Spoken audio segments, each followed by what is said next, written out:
বর্তমান রাজনীতিতে ভারতের থ্রেট হচ্ছে যারা এন্টি ইন্ডিয়ান। এখন এনসিপি হচ্ছে এন্টি ইন্ডিয়ান। সো উনি এমন একটা স্টোরি বললেন ছাত্ররা তাকে ধরেও ছেড়ে দিছে, যেটা একটা অবিশ্বাস্য সিচুয়েশনে।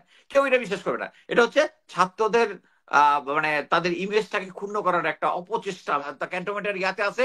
এবং এ ব্যাপারে অফিসার যারা আছে, আমি ক্লিয়ারলি জানি 70 যে জিওসি ছিল ওখানকার সিলেটের যে মেয়র ছিল, এখন বোধহয় লন্ডনে আছে।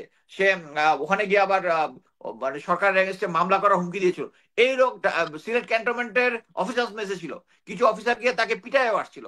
এবং এই সমস্ত সবকিছুই হয়েছে জেনারেল ওয়াকারের যোগ সাজসে। সেনাবাহিনী থেকে সরকারের এগেনস্টে অসন্তোষ প্রকাশ করেছে এক জিনিস, আর একটা হচ্ছে উনি অফিসারদেরকে এটাতে ইন্ডিউস করার চেষ্টা করতেছে। উনি হুম। সরকারের এগেনস্টে কথা বলতেছে মানে এবং সেই অফিসারদেরকে ইন্ডিউস করার চেষ্টা, this is a treason. Treason, hmm, সরাসরি দেশদ্রোহিতা। আমি মনে করি এটার জন্য ওনাকে ওনাকে অ্যাকচুয়ালি প্রথমে একটা এক্সপ্লেনেশন চাওয়া উচিত এটার জন্য, এবং পরবর্তীতে এই চার্জে ওনাকে স্ট্যান্ড রিলিজ করে দেওয়া যেতে পারে। আচ্ছা, প্রথমটা আমি বলি। আহ, আপনার মনে আছে কিনা 2 বছর আগে যখন আহ, ইমরান খান জেল থেকে বের হলো, তখন উনি আইএসপিআর এর একটা বক্তব্যের এগেনস্টে একটা বক্তব্য দিয়েছিলেন।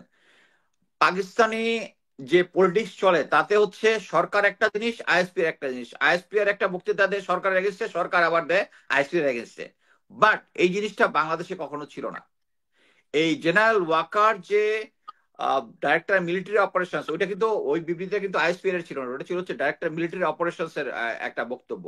সেই বক্তব্য অ্যাকচুয়ালি মানে আর্মি রুলস অনুযায়ী সরকারের কোনো অনুমোদন ছাড়া এভাবে ব্যাপকভাবে কোনো মিডিয়া কভার করতে পারে না আর্মি। এটার মানে একটাই হচ্ছে আমাদেরকে আমাদের যে আহ, পাকিস্তানের মিলিটারি এক ধরনের কন্ট্রোল, আমাদের মিলিটারি এক ধরনের কন্ট্রোল। আমাদের মিলিটারি সরাসরি সরকারের সরকারের ইয়াতে চলে। অনেক জায়গায় আপনারা একটা জিনিস শুনে থাকবেন যে সব দেশের একটা আর্মি আছে, বাট পাকিস্তান আর্মির একটা দেশ আছে। কিন্তু আমরা ওই সিচুয়েশনে নাই।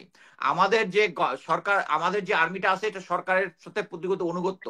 এই অনুগত্যটাকে টেন্ড করার চেষ্টা হচ্ছে এই বারবার সরকারের এগেনস্টে বক্তৃতা দেওয়া, এবং তাদেরকে বোঝাইতে পারা যে আমরা অ্যাকচুয়ালি সরকারের এগেনস্টে কোনো কিছু বলি নাই। কিন্তু আমরা এটা সমস্ত সাংবাদিকদের প্রতিটা সম্পাদকই পরবর্তী বলেছে যে তারা এই জিনিসটা পেয়েছে আর্মির কাছ থেকে, কিন্তু তারা এটা কনফার্ম করার জন্য আইএসপিআর এর কাছে চায়া কোনো কিছু ইয়া পায় নাই। তার হচ্ছে এটা প্ল্যান করে দেওয়া হয়েছে, এবং প্ল্যান করে বাংলাদেশ আর্মির যে ইউনিটি এবং বাংলাদেশ আর্মির সাথে সরকারের যে একটা বন্ডিং যেটা আছে, এটাকে ট্রেন করার জন্য এটা একটা ভারতীয় পরিকল্পনা। এবং এখন পর্যন্ত জেনারেল ওয়াকার এই ভারতীয় পরিকল্পনা চলে আমাদের আর্মির যে ইমেজ যেটা আছে এটা নষ্ট করার চেষ্টা করতেছেন। এটা হচ্ছে ফার্স্ট কেস। আর সেকেন্ড কেস কোনটা বললেন? আহ, ওবায়দুল ওবায়দুল কাদের। কাদের যে হুম। ওবায়দুল কাদের যে বক্তৃতা।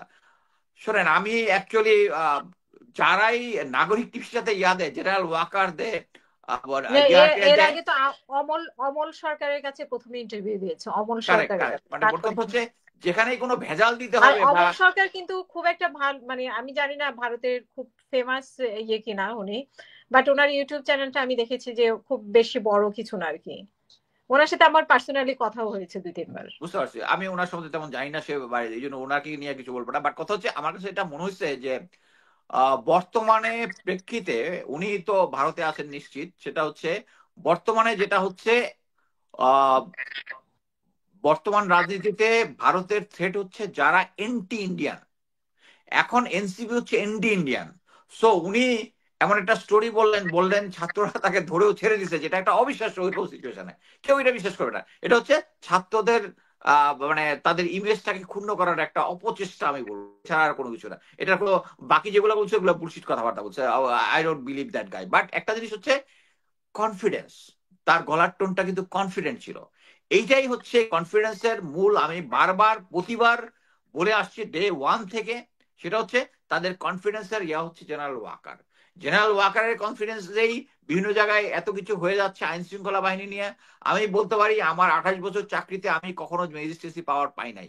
ম্যাজিস্ট্রেসি পাওয়ার ছাড়াই আমরা যখন ডিপ্লয়েড ছিলাম, আমরা আইন শৃঙ্খলা 100% নিয়ন্ত্রণ করতে পেরেছি। কিন্তু এই সরকার 100% পাওয়ার পারতেছে না, কারণ হচ্ছে তারা চুজ এন্ড পিক করতেছে। যারা আওয়ামী লীগের সাথে জড়িত, যারা বড় বড় ভিআইপি যারা আছে, তাদেরকে ক্যান্টনমেন্টের মধ্যে তাদেরকে আশ্রয় দেওয়া হচ্ছে, তাদেরকে পাসপোর্ট দেওয়া হচ্ছে। শিরিন শারমিনকে স্পিকারকে পাসপোর্ট দেওয়া হচ্ছে, এখনো ক্যান্টনমেন্টের ইয়াতে আছে। এবং এ ব্যাপারে অফিসার যারা আছে, আমি ক্লিয়ারলি জানি 70 ডিবেট যে জিওসি ছিল ওখানকার সিলেটের যে মেয়র ছিল, এখন বোধহয় লন্ডনে আছে, সে ওখানে গিয়ে আবার মানে সরকারের এগেনস্টে মামলা করার হুমকি দিয়েছিল। এই লোক সিলেট ক্যান্টনমেন্টের অফিসার্স মেসে ছিল, কিছু অফিসার গিয়ে তাকে পিটাইও আসছিল। এবং এই সমস্ত সবকিছুই হয়েছে জেনারেল ওয়াকারের যোগ সাজসে। এই জেনারেল ওয়াকার এদেরকে আউট করে দিচ্ছে এবং দিস ইজ দ্য স্ট্রেংথ। এখনো এই জিনিসটা জেনারেল ওয়াকার এখন পর্যন্ত আছে। আমি আরেকটা জিনিস তথ্য দিই, সেটা হচ্ছে জেনারেল ওয়াকার কিন্তু হজে যাচ্ছে। তো কয়েকদিনের মধ্যে হজে যাবে বলে শুনেছি, বাট অনেকে আবার বলেছে এটা নাও যেতে পারে। এবং হজে যাওয়ার আগে উনি সাথে জেনারেল কামরুলে যাওয়ার কথা ছিল না, কারণ উনি আবার ভয় পায় যে উনাকে সরাই দিয়ে জেনারেল কামরুলকে, উনি জেনারেল কামরুলকেও সাথে নিয়ে যাচ্ছে। উনি এয়ার চিফও সাথে যাচ্ছে এবং লেফটেন্যান্ট জেনারেল মাইনুরকেও সাথে করে নিয়ে যাচ্ছে। এটা হচ্ছে লেটেস্ট আর কি, আমি যেটা শুনলাম আর কি। তবে আমি যেটা মনে করি যে অ্যাকচুয়ালি মানে ওবায়দুল কাদেরের কথাকে এত সিরিয়াসলি নেওয়ার কোনো কিছু নাই। ধন্যবাদ। জি, আমি সাকিব আলী আপনার কাছে শুনতে চাইবো, আপনার ক্যামেরাটা যদি একটু অন করেন প্লিজ। আচ্ছা, উনি বোধহয় একটু ব্যস্ত আছেন, আমরা অন্য প্রসঙ্গে জি, আর একটু কথা বলি। আপনি আর কোনো বলছেন যে কোশ্চেন থাকলে উনি বলেন। হজে হজে যাবেন এবং যাকে দেওয়ার সম্ভাবনা তাকেও নিয়ে যাবেন। তো মানে দেওয়ার সম্ভাবনা বলতে কি, ওনার কি মানে হজের মধ্যে থাকা অবস্থায় ওনার কি কোনো কিছু হওয়ার না না সম্ভাবনা না, আছে কি, উনি তো এরকম কোনো? কয়েকদিন ধরে ইন্ডিয়ান প্রোপাগান্ডা শুনতেছেন না? তারা বলতেছে যে জেনারেল লেফটেন্যান্ট জেনারেল কামরুল তাকে দিয়ে রিপ্লেস করার একটা ষড়যন্ত্র চলতেছে জেনারেল ইয়ার, অতএব এটা প্রিভেন্ট করার চেষ্টা করতেছে। অ্যাকচুয়ালি অন গ্রাউন্ডে আমি যেটা জানি সেটা হচ্ছে জেনারেল ওয়াকার চেয়েছিল লেফটেন্যান্ট জেনারেল কামরুলকে এনডিসিতে দিতে, এবং এনডিসিতে আছে লেফটেন্যান্ট জেনারেল শাহিন স্যার, উনাকে ইয়াতে আনার জন্য।